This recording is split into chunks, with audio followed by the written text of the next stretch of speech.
Salut à tous. Durant l'été, j'ai participé à la construction d'une cabane en torchis. Certains appellent ce genre de construction un igloo en terre, mais aussi carter. Cette construction a été réalisée dans le cadre d'un chantier participatif avec une équipe d'environ 6 personnes.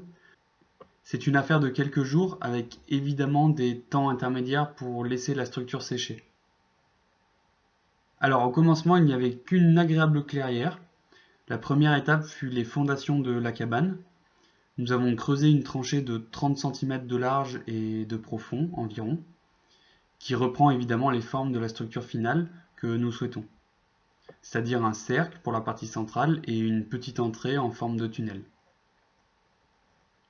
Pour tracer un cercle quasiment parfait, on a utilisé la bonne vieille technique du compas en utilisant un bâton au centre du cercle et une ficelle tendue. Au sol, nous avons placé un feutre géotextile pour empêcher les racines de pousser à l'intérieur de la cabane.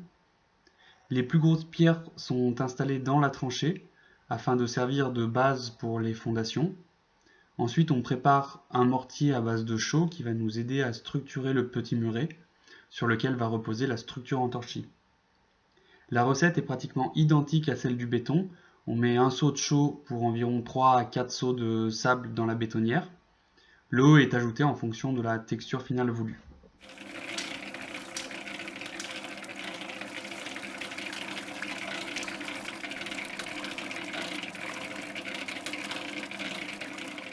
Pour les fondations, la chaux a besoin d'être très liquide pour qu'elle puisse s'insinuer entre chaque pierre et former un bloc bien résistant, la tranchée servant ainsi de coffrage. Arrivé au niveau du sol, nous avons commencé à monter un muret. Cette fois-ci, les pierres utilisées sont plus petites et la chaux est moins liquide pour avoir une meilleure accroche. C'est important de ne pas commencer le mur en torchis directement en contact avec la terre, sinon l'humidité pourra remonter par capillarité dans les murs, pouvant entraîner des moisissures.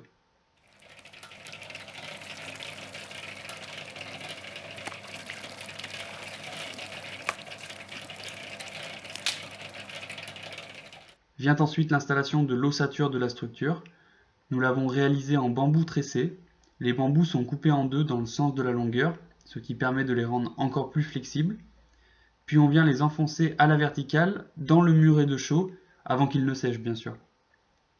Les bambous sont ensuite pliés pour venir se rencontrer au point le plus haut de l'igloo, formant ainsi la forme de dôme définitive.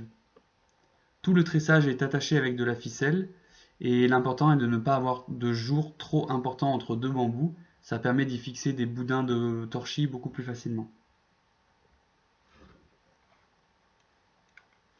Au pied de l'igloo, nous avons creusé une autre tranchée, puis nous l'avons remplie de petits cailloux afin de former un drain. L'idée est que l'eau de pluie coulant sur le toit de la cabane ne s'accumule pas au pied de la structure et ainsi ne la fragilise pas. Pour faire entrer la lumière, nous avons découpé un pneu de voiture en deux et avons accroché les deux parties à l'ossature en bambou. Et nous y mettrons plus tard les vitres. Voilà le résultat après le torchis. Les bâches, c'était pour protéger l'igloo de la pluie. Des bouches d'aération ont été rajoutées au sommet de la cabane ainsi qu'un petit poêle à bois au fond de l'igloo. Ce petit poêle nous a servi dans un premier temps à faire sécher la cabane, beaucoup plus rapidement car pendant le torchis, la météo était très pluvieuse. Plus tard, le poêle pourra servir à cuisiner, mais il pourra servir également de chauffage, et pourquoi pas se servir de l'igloo comme une hutte de sudation. Et une fois le torchis sec, nous avons entouré l'igloo avec une grille qui va permettre à la couche de chaux finale de bien tenir sur le torchis. Cette dernière couche sera étanche aux intempéries et protégera ainsi l'igloo dans le temps. Ici on voit les bouches d'aération protégées de la pluie par une tuile. Et derrière la cabane, nous avons le conduit du poêle. Après encore quelques jours de séchage, nous avons terminé cette construction avec un enduit à base de pigments naturels et de chaux.